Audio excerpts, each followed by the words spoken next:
Kenapa doa itu ada yang dikabulkan, ada yang tidak?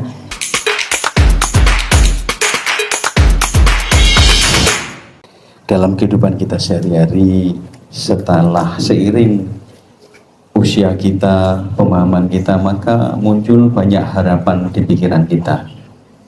Dulu waktu kecil kita nggak ingin apa-apa, yang penting ingin ada mainan aja udah bahagia ya. Iso dolan sebelum nenggon kali ngono seneng kan gitu kan. Tapi seiring itu kita punya keinginan-keinginan berdasarkan tingkat kedewasaan kita. Nah, ada di antara kita yang kemudian itu terpenuhi, ada yang tidak. Tapi masing-masing kita tidak ada yang kemudian mencari rahasia kenapa setiap keinginan orang itu tercapai kok saya enggak. Misalkan begini, dulu kamu dengan teman-temanmu itu sepermainan, ya podo-podo bandele, ya podo-podo anak orang duwene. Tapi setelah kemudian sama-sama dewasa kok nasibnya berubah. Temanmu rodok sugih, rodok sukses, kowe rodok blangsak. Kalau yang teman-temanmu buruk, kamu lebih baik juga adalah ya. Nah gini, kesemuanya itu tidak terjadi dengan begitu saja. Hanya kadang-kadang untuk membuat orang itu tidak semakin sakit hati, teman-teman semuanya, pada saat kamu ketemu sama kiai sama ustadz itu, dia ngomong gini, itu wis takdiri, bagiannya dewe, dan kowe rak sepiro loro ati, ngono lho. Itu teman. Terus kowe ngomong, lah ya wis aku takdire jan ngene iki kok dhe takdire ngono, terus wis gak usah ngopo-ngopo. Akhirnya karena kamu itu yakini, akhirnya kowe ngono kuwi terus.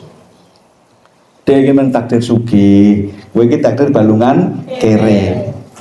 Akhirnya apa yang terjadi?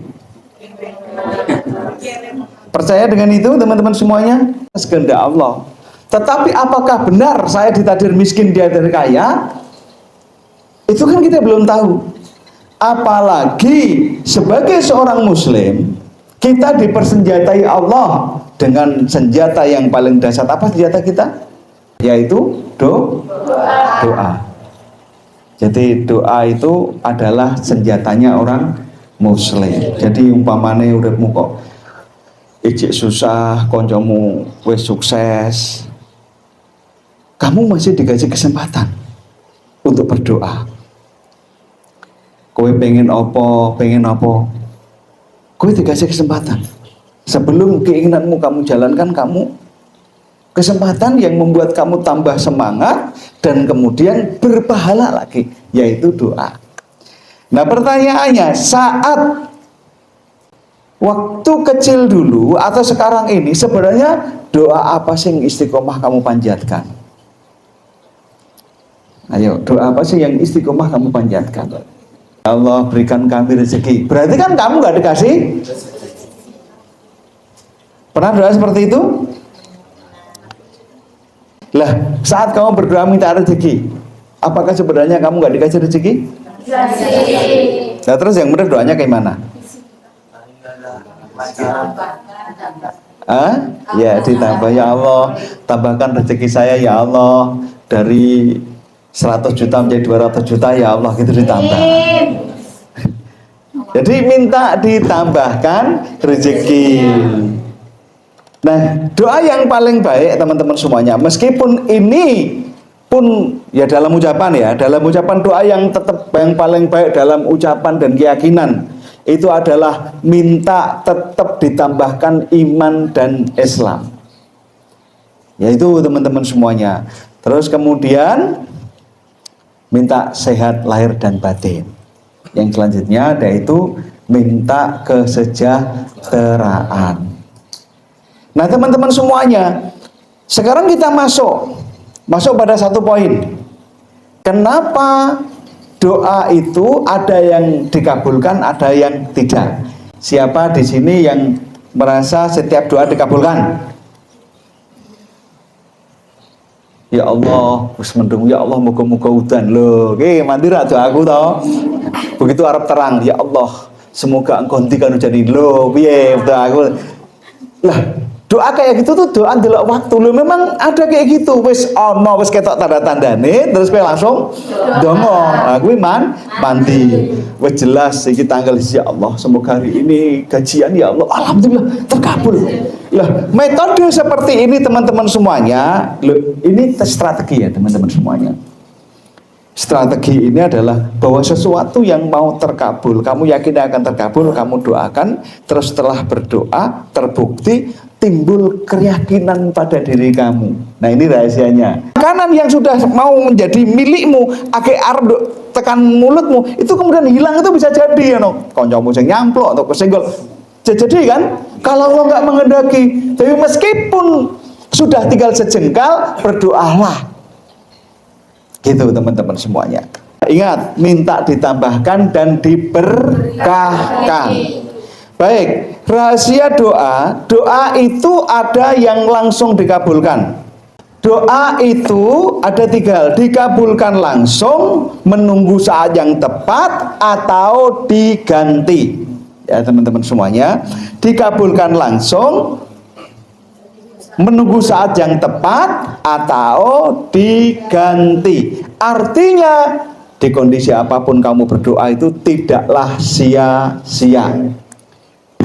Jadi tidaklah sia-sia. Suatu ketika ada seseorang yang memasuki surga. Dia itu heran, kok surgaku apik men ngene. VIP surga ini kelas ya. High class gitu, semuanya serba mewah. Kemudian dia bertanya kepada malaikat, saya ini yo sholatnya kadang yo neng akhir, angsuran neng BMT lo kadang tak bayar karena orang rak potong gaji lo paling yo macet aku, kerja yo saanu nih, tapi kok aku untuk surga sebagian ini jangan-jangan salah gitu, salah kapleng apa piye yo? Lalu malaikat bertanya, iya, ini tidak salah wahai fulan, surga ini memang untukmu. Lah kenapa?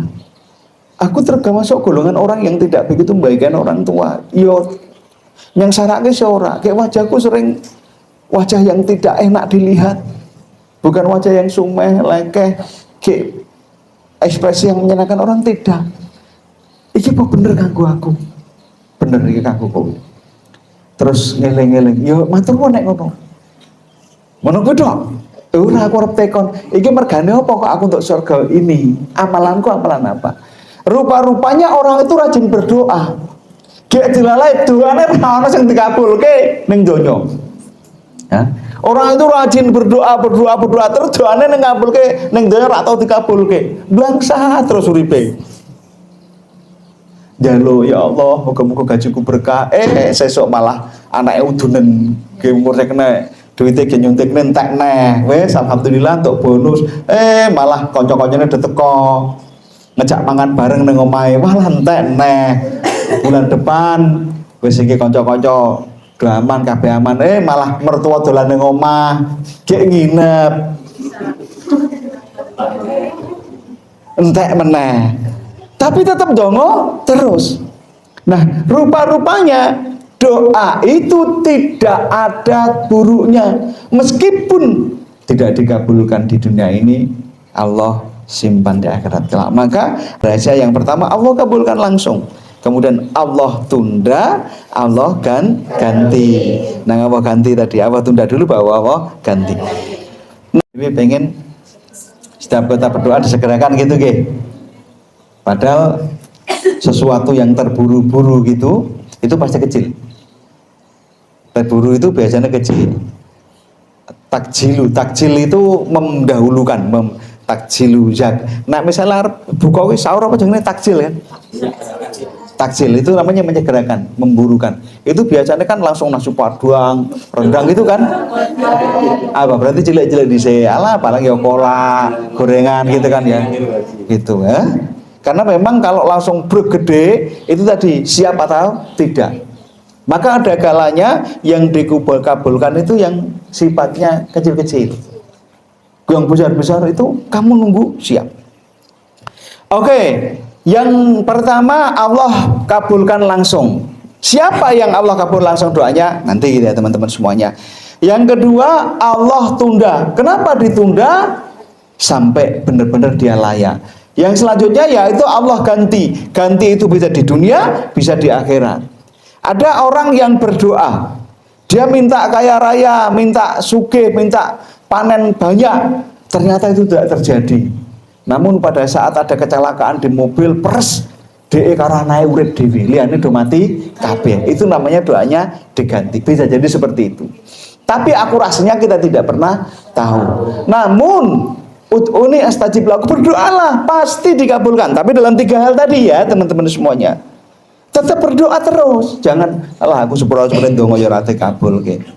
Jadi saya sampaikan ada orang yang berdoa terus-menerus di dunia tidak dikabulkan, tapi dia di akhiratnya mendapat tempat yang istimewa. Yang keduanya itu yang diganti, yang ditunda sekarang teman-teman semuanya.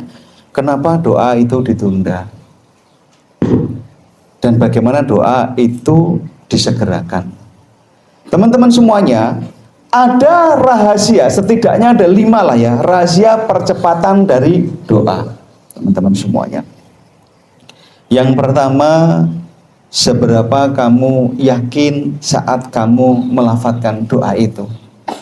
Misalnya, ya Allah, mugi-mugi jenengan paringi kula mobil Alphard. Telah, boyo mungkin wong aku gajiku semene. Ini namanya tidak yakin. Pernah enggak Anda berdongo atau mendengarkan orang berdoa jenengan amini, tetapi dalam hatimu yang paling dalam sesungguhnya kamu tidak yakin? Pernah?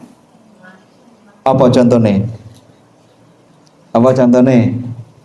Ya Allah, jadikan BMT ini berajat 1 triliun di 2026. Amin. Tapi apakah kamu yakin? Apakah kamu yakin? Nah teman-teman semuanya, seorang petani, Pak Tani, pada saat nyubleke patok nenggon ladang, yakin nggak bahwa itu akan buah? Yakin, makanya masih menjelang kemarau dia tetap cublekan, meskipun buahnya besar atau kecil. Dia punya keyakinan itu. Makanya orang-orang yang tidak punya keyakinan, ya dia tidak melakukan apa-apa. Orang yang yakin dengan doanya, maka kemudian menjadi nomor 2. Nanti nomor 2 nanti ya teman-teman semua. Yang pertama dulu, pada saat ada alat mendeteksi emas, mereka yang bekerja di tambang emas itu sudah berdoa, ya Allah berikan hasilku yang melimpah. Terus kemudian ada pendeteksi emas menandakan itu ada emasnya di kedalaman katakanlah 10 meter atau 20 meter. Itu pekerjaan bukan pekerjaan gampang, beresiko. Tetapi karena dia yakin bahwa ada emasnya di situ, dia mau menjalankan. Jadi orang-orang yang menjadi pelopor baik usaha apapun, itu yang pertama dia membangun keyakinannya. Pertama yakin dan membangun keyakinannya.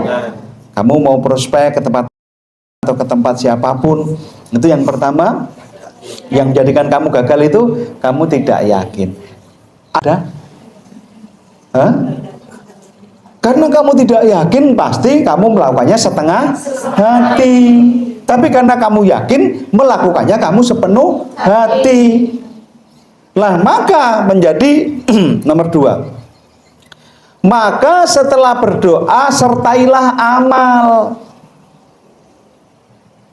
Itu keterangannya di surat Al-Baqarah ya. Idza sa'alaka ibadi anni fa ini qarib ujibud da'watun da'i. Jika umatku bertanya di manakah aku Muhammad, jawablah bahwa aku dekat. Bahwa aku dekat, dan siapa yang berdoa kepadaku akan kukabulkan. Tapi syaratnya ada 2 syaratnya, yaitu beribadah kepadaku dan berimanlah kepadaku.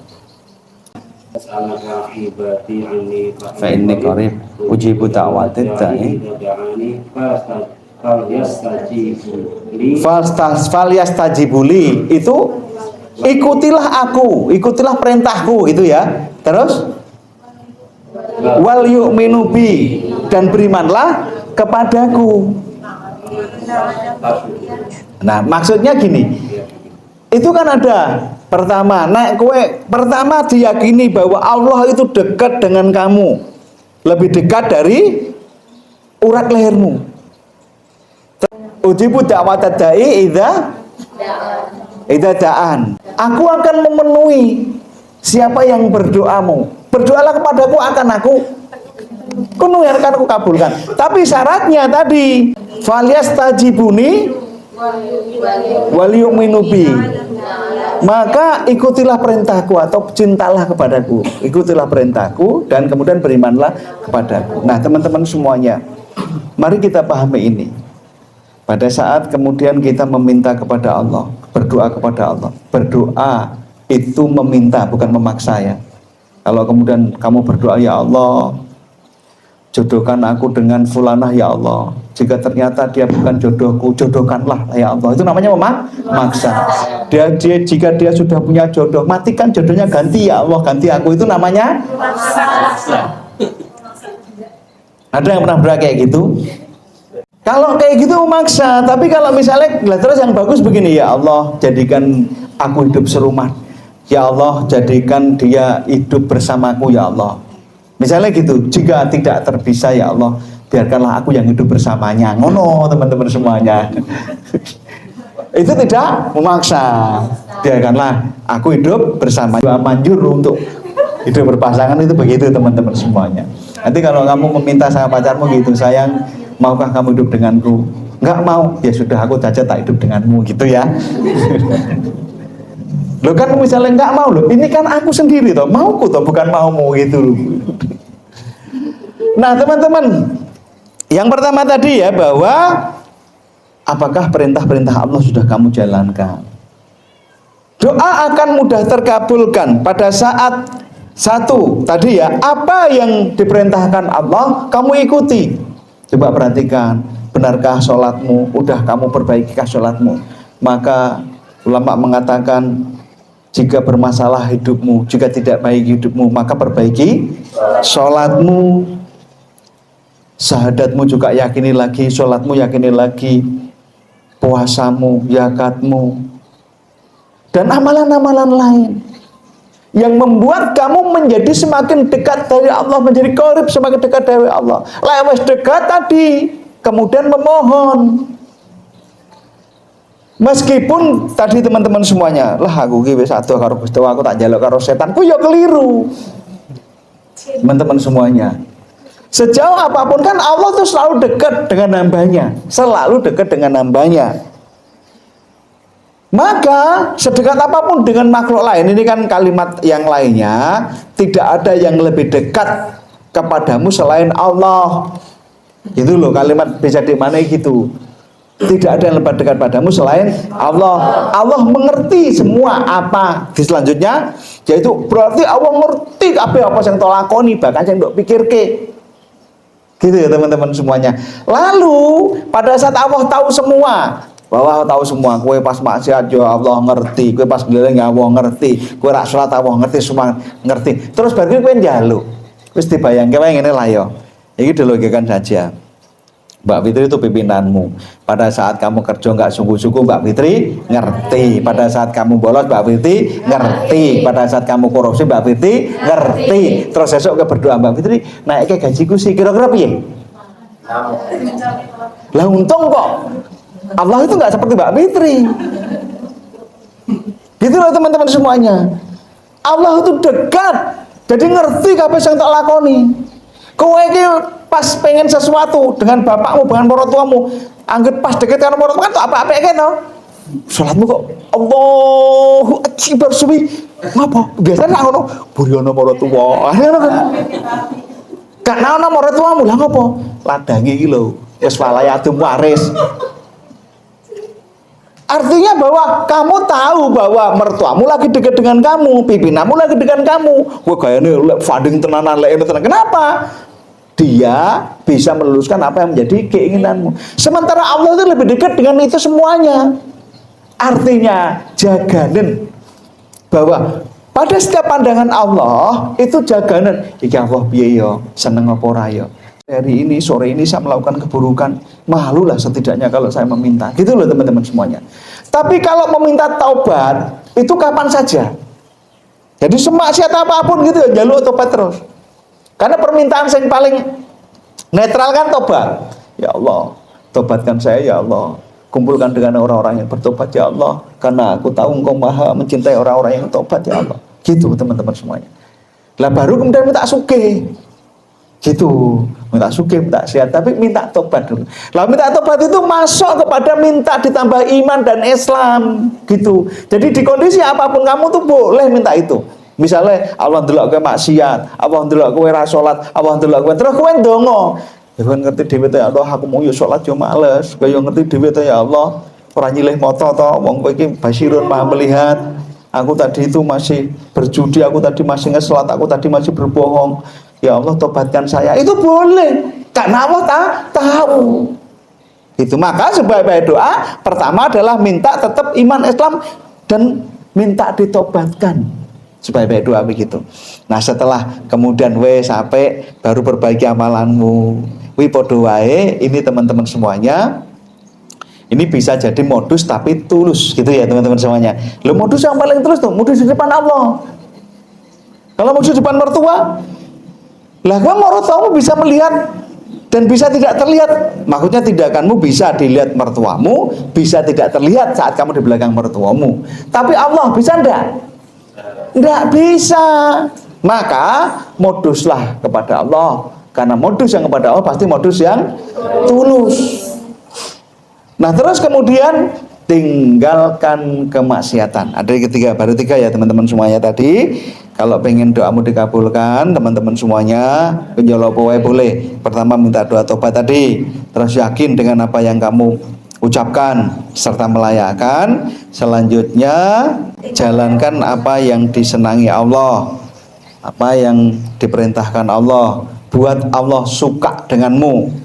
Kalau kamu hari-hari menyenangkan Mbak Fitri, kerjamu bagus, absenmu tertib, prestasimu bagus, terus kowe minta rekomendasi naik gaji, itu sangat mungkin terbuka. Tapi lek kowe hitungan kon mono ngeles iki ono duwite apa ora ngene iki, hitungan terus bareng kowe naik gaji ngono kuwi Mbak Fitri ya ndelok ya sumpek kenal teman-teman semuanya.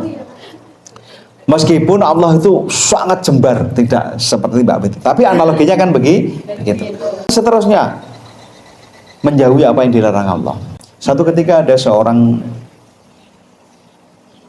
pemuda yang berdoa terus dia, tapi rata dikabulke. Dia protes, tapi aku berdoa rata dikabulke. Dia datang kepada Rasulullah, ya Rasulullah, kenapa doaku kok tidak dikabulkan? Padahal aku sudah berdoa siang dan malam.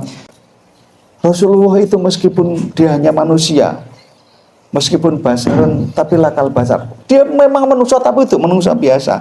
Maka kemudian Rasulullah sampaikan, mat'amu haroman wa masrobu haroman. Makanan sing ndok pangan lo haram, minuman sing ndok ombe po haram, wa malbasu haroman, baju yang kamu pakai itu juga haram. Gimana Allah melihat sesuatu yang haram, sesuatu yang kotor mau dicampur dengan kebaikan, sementara sesuatu yang dari Allah itu baik.